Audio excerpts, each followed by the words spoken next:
Closed borders are fear disguised as strength. This Afterthoughts maps a people-first border plan.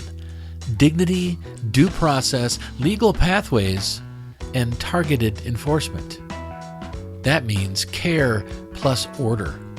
Welcome to another bonus edition of the MTB Podcast, a segment of the weekly episode that I call Afterthoughts.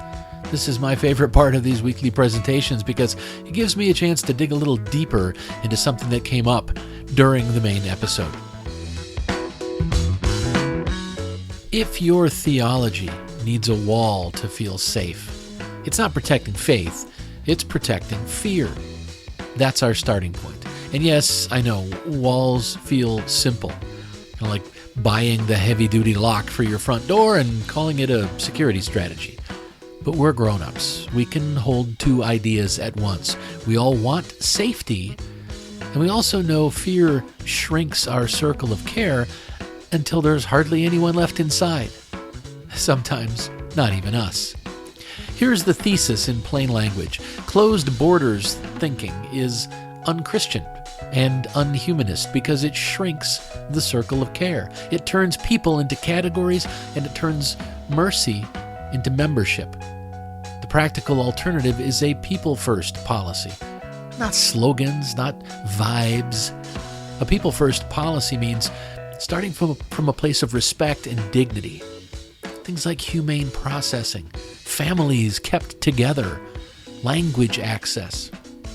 But it also includes due process, and decisions driven by evidence, not by profiling, and shared prosperity.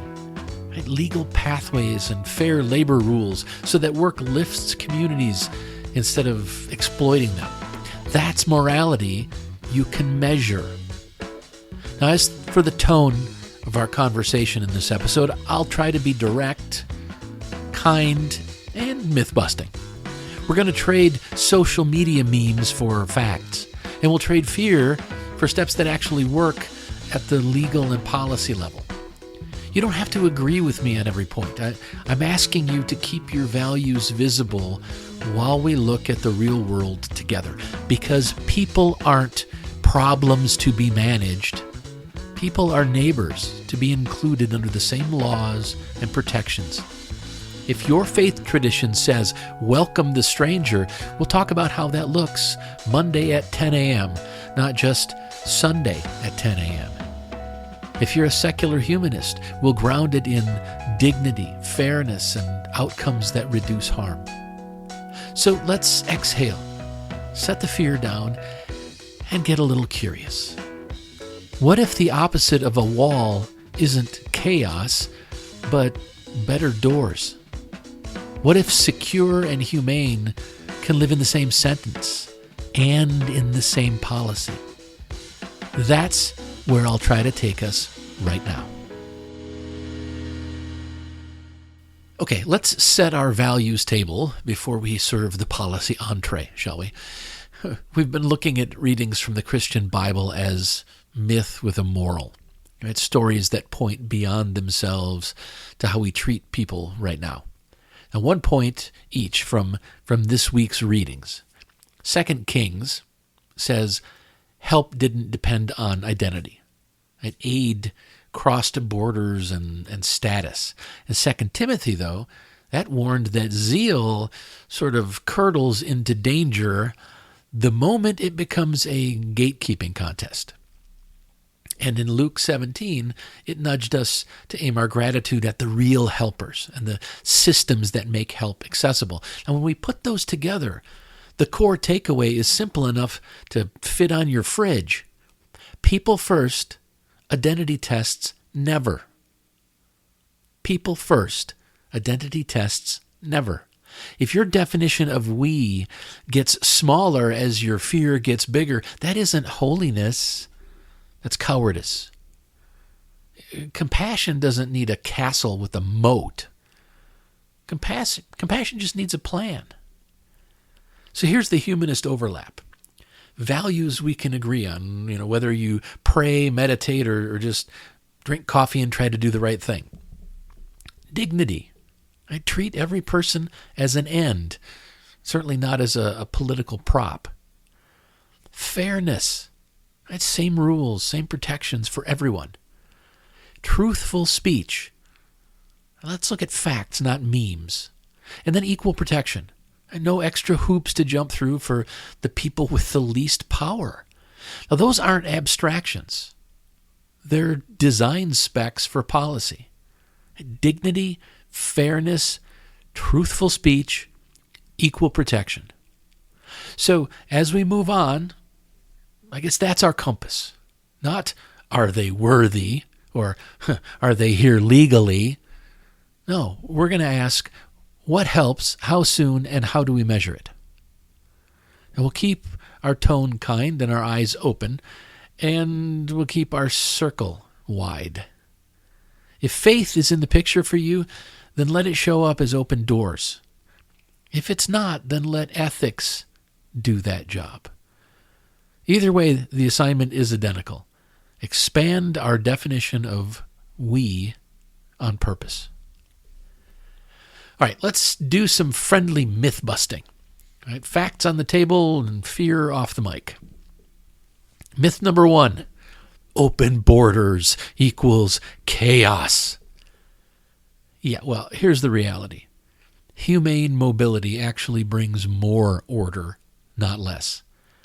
When governments expand legal channels, work permits, family reunification, and functioning asylum appointments, people use the front door, right? Ports of entry.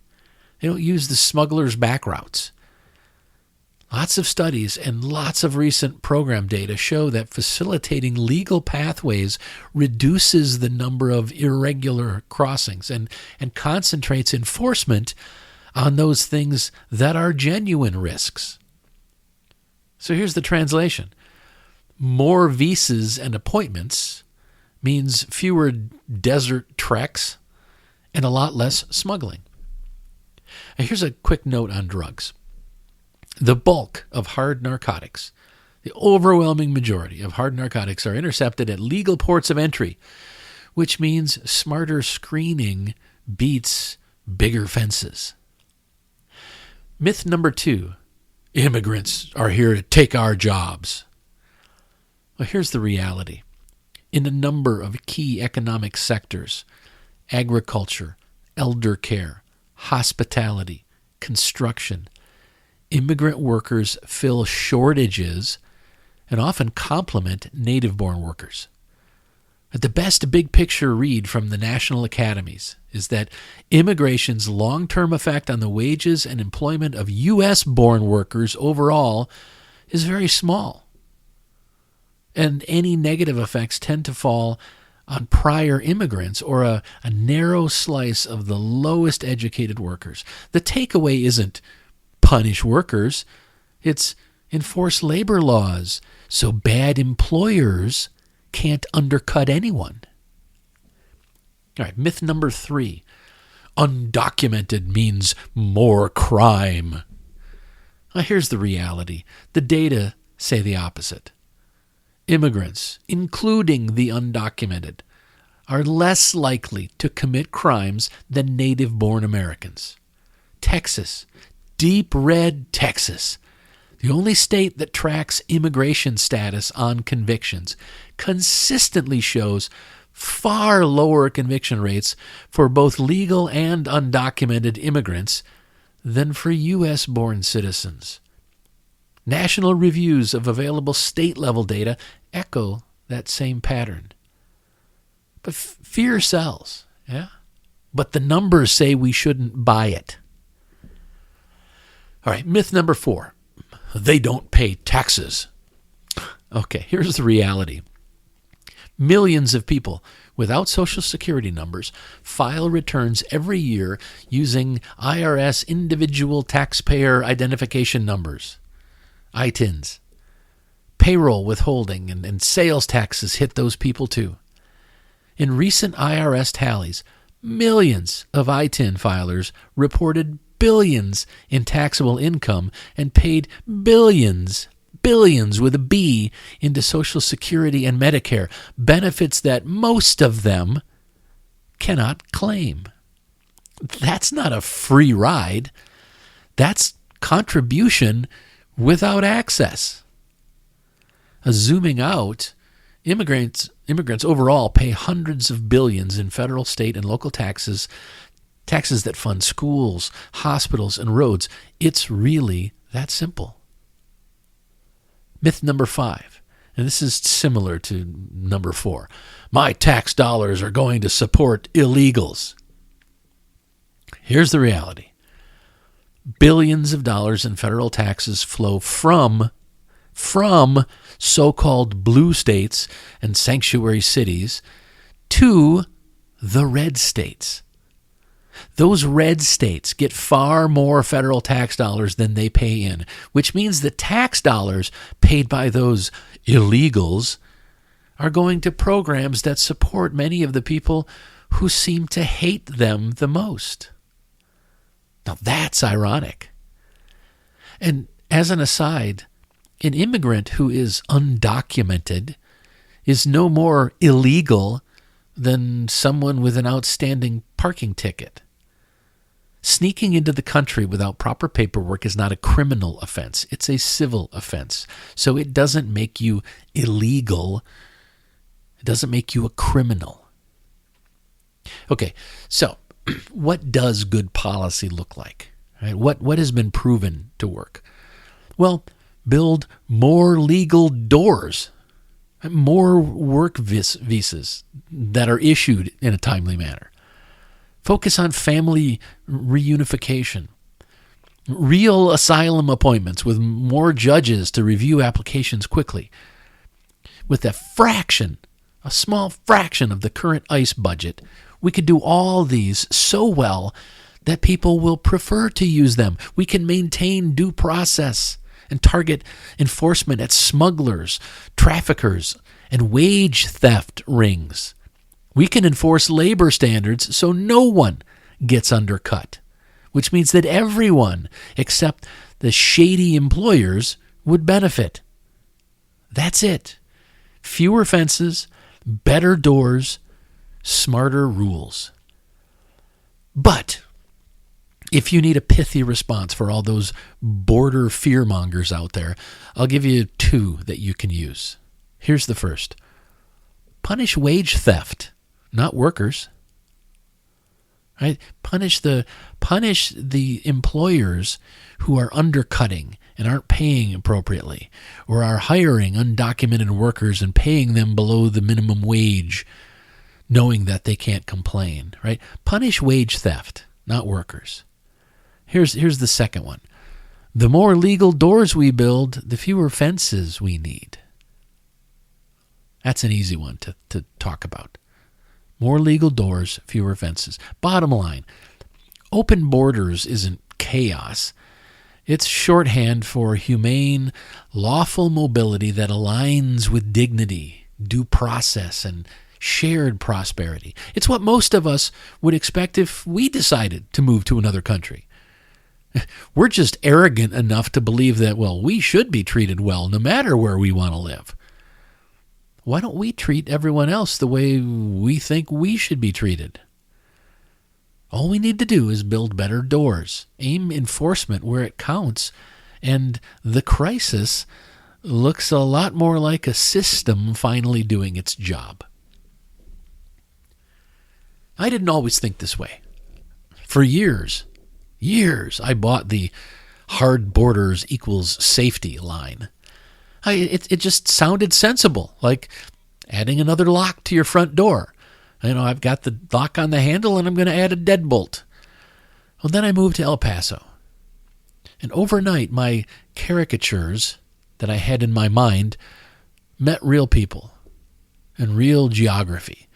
I could see Juarez across the river, a city torn up by cartel violence at the time, while El Paso, right next door, remained one of the safest cities of its size in the U.S., and people were coming back and forth over that border every single day. That contrast rewired me. El Paso stayed one of the safest cities while Juarez suffered cartel war. Fear said, "Oh, close the door." Facts said, "Let's build a better door." and managed it effectively. And the people I worked with in Juarez, they weren't plotting an invasion. They loved their city. They wanted it safe, functional, alive. They wanted to fix home, not flee from it. The other things changed my view too. I saw who does the grueling, invisible jobs that keep our lives moving. Right? Fields picked, kitchens humming along, seniors cared for, houses framed in heat that melts the soles of your shoes. A lot of that work was done by migrants, some undocumented, showing up early and staying late because that's what the job required. And when a boss shorted hours or lost a paycheck, what then? And who do they complain to? The threat is always there. Speak up and risk your entire livelihood. Or worse. It's not a labor market. It's a power imbalance. If you want to protect everybody's wages, you don't punish the workers. You enforce the labor laws and put the wage thieves out of business. Why does any of this matter? Because proximity almost always replaces memes with faces. When your map gets filled in with names, the policy questions change. How do we keep people out turns into, how do we make legal doors bigger and smarter so families can use them? How do we stop exploitation so no one undercuts anyone? How do we keep hospitals open in the places that treat everyone? The border didn't disappear for me. The narrative did. I stopped seeing problems to be managed and started seeing neighbors who deserve the same laws and protections I want from my own family. That's the pivot. Less fear, more facts, and a better door.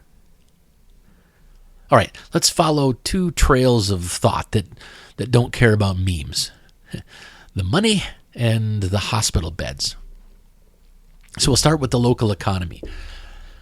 When newcomers arrive, they don't bring a magical cost cloud with them. What they bring is demand. They rent apartments. They buy groceries. They fill pews in churches and seats at PTA meetings. And yes, many of them start businesses. It's unlikely that your favorite taco truck sprung from the mind of some people in a think tank. No, it likely came from immigrants. In towns that are shrinking and graying, new families keep schools open, and they keep Main Street alive. In caregiving sectors, right, home health, elder care, disability support, newcomers are often the difference between, yes, the service exists, and we'll have to put you on the wait list. That's not theory. That's not my opinion. That's data from payroll and from hours logged. Now let's look at the beds. The Emergency Medical Treatment and Active Labor Act is a 1986 federal law that says emergency rooms must treat you whether you can pay or not. The logic of it is pretty straightforward. If someone needs emergency care, you can't let them bleed out in the emergency room floor while you try to figure out if they have insurance or can afford to pay out of pocket. You treat them. If they end up not being able to pay, the federal government will reimburse you for it. What's happening right now, one of the disagreements driving the government shutdown, is that the Republican budget slashes funding for these types of reimbursements.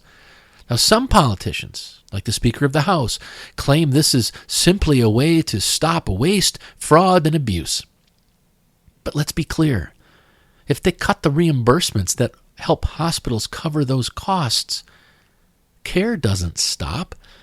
The hospital can't turn away undocumented immigrants or anyone else. They can't turn them away and let them bleed out in the parking lot. No, care will continue.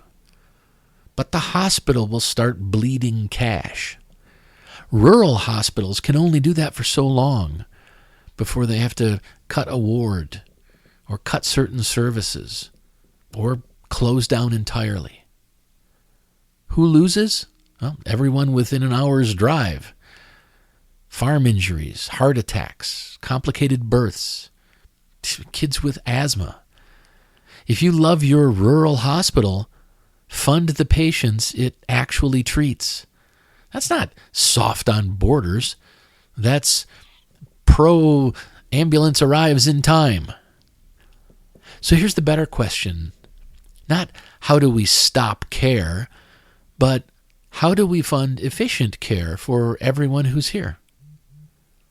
Primary care beats emergency care every day.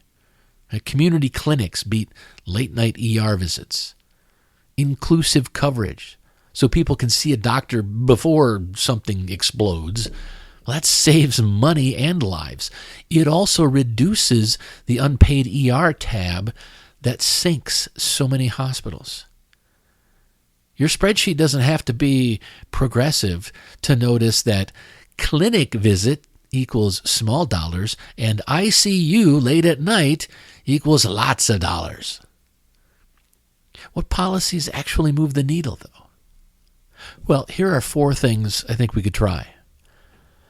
Number 1, work authorization, so people can be hired above board. Legal hiring stabilizes families and makes it easier to collect taxes and enforce labor standards. Second, wage enforcement, so bad actors can't undercut everyone else. Go after wage theft, not workers of any type. Go after the wage thieves. You do that and you raise the floor for the entire labor market. Third, let's look at portable benefits that are tied to the worker, not a single employer or even a visa, so that health coverage and sick leave don't vanish with a schedule change. And that keeps minor illnesses from turning into ER bills. And fourth, let's look at fair taxes with simple filing for all workers, including those with ITIN, those ITIN followers or filers. So the contributions are transparent and they're shared, and the community sees the return in funds for clinics and schools, and yes, for those ER beds. Look, when you add it up, people first is not a soft-hearted fantasy. It's good operations. New neighbors stabilize demand. Legal doors reduces chaos.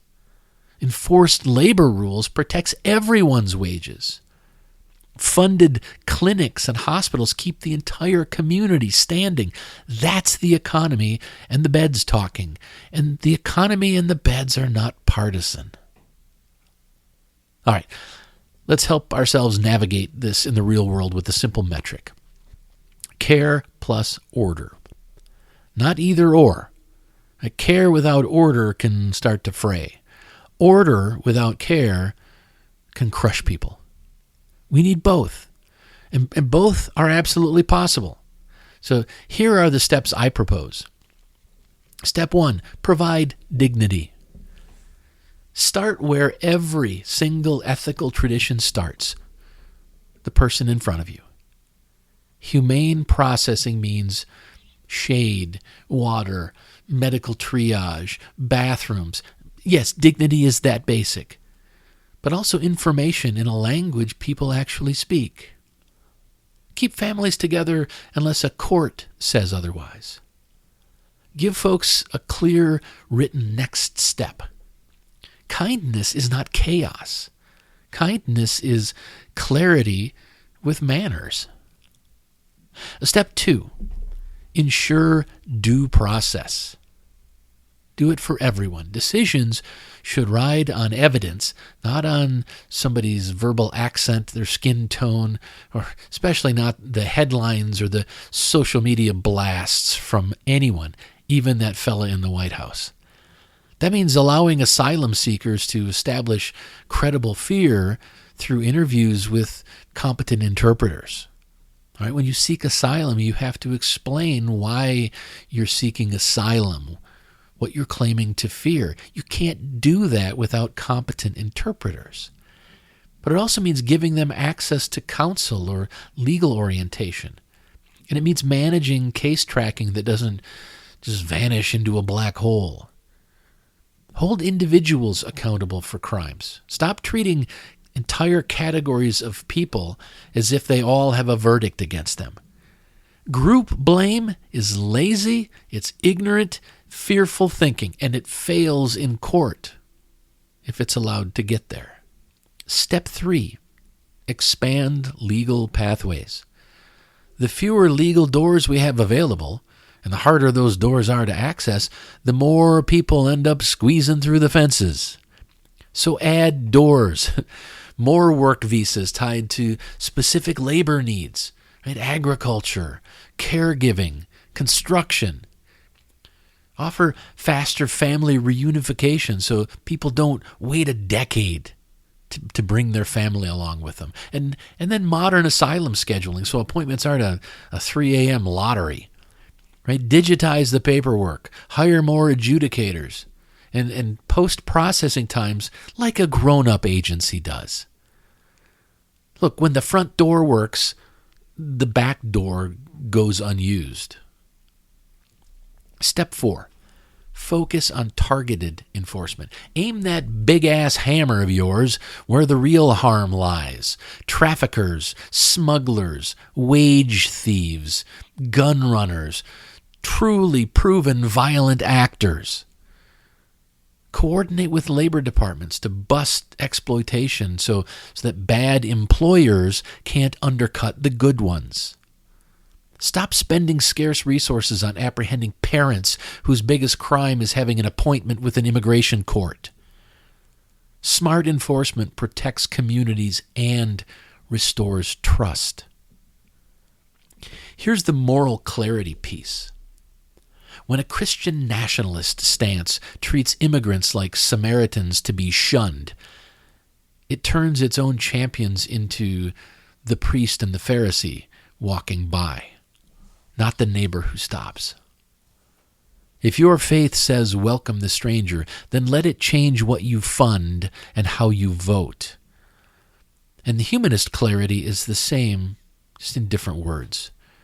We measure policy by reduced harm and widened opportunity, not by how tough it sounds at a political rally. So our plan then is simple enough to tape to the fridge. Dignity, due process, more legal pathways, and targeted enforcement.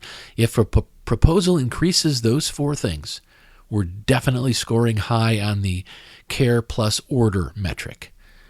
If it shrinks any of those things, it's just fear disguised as something else. And we're not doing fear. Right? We're here to do solutions. All right, let's see if I can wrap this up. Closed borders are their fear dressed up as virtue. Right? They feel tough, but they mostly shrink the circle of care and starve the systems we all rely on. People first policy is virtue with a spreadsheet. It's measurable, it's humane, and it is very sustainable. We've named the 4 columns that belong on that spreadsheet. Dignity, humane processing, and family unity. Due process, right? Evidence over just profiling. Legal pathways, at those front doors that actually open. And then targeted enforcement. Right? Go after traffickers, wage thieves. Right? And those wage thieves, to be clear, those are cutthroated U.S. employers. Go after violent actors, proven violent actors, not families, not students. If a proposal grows those 4, it increases those 4, it's probably good policy. If it doesn't, then it's probably just fear in disguise. And here's the integrity part. If your values say welcome the stranger, let them change what you do. The way you talk about neighbors, the policies you support, how you vote, what you correct in your family threads, what you're willing to fund. And if your compass is secular, dignity, fairness, equal protection, the same invitation. Let those values show up on Monday morning, not just in theory on a Sunday night. Your next step this week is simple and concrete. Answer the question from our main presentation. What do you believe border enforcement is for? And how do your core values shape that belief? Write it down. Name the value you're protecting. Is it safety, compassion, due process? Name the value you're protecting with your belief about border enforcement. And then test your view against our 4-point plan. Dignity, due process, legal pathways, targeted enforcement. If the law or policy widens the circle and reduces harm, you're on solid ground. If it doesn't, then it probably needs to be revised. That's not weakness. That's wisdom. We can do this. We have a clear plan, a humane metric, and more than enough courage to use both. So let's move with calm confidence and steady hands. Shrink fear. Don't shrink the circle of care and acceptance. Build better doors, not higher walls. And remember, people first, identity tests never.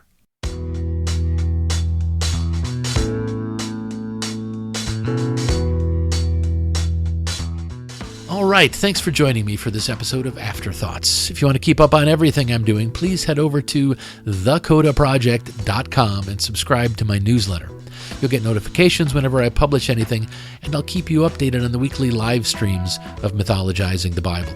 Also, if you subscribe for free over at the Coda Project, you'll start receiving my resource called the Weekly Compass. It's a brief guide on a single core value. You can think of it as a mini lesson plan for personal growth. It's perfect for families, students, and adults because I include discussion questions designed for each age group. Each issue centers on a short reflection about the week's value, followed by discussion questions that are tailored for those different age groups, from kids to college students to adults, and then a simple take action step, like a small challenge or exercise you can do to put that value into practice. Especially for families, it's designed to be an easy way to ensure that at least once a week, you're making time to talk about morality, ethics, and core values. So if you're interested, please go subscribe for free at thecodaproject.com. Thanks again for listening. Until next time, remember to question everything, keep what's good, and live what matters.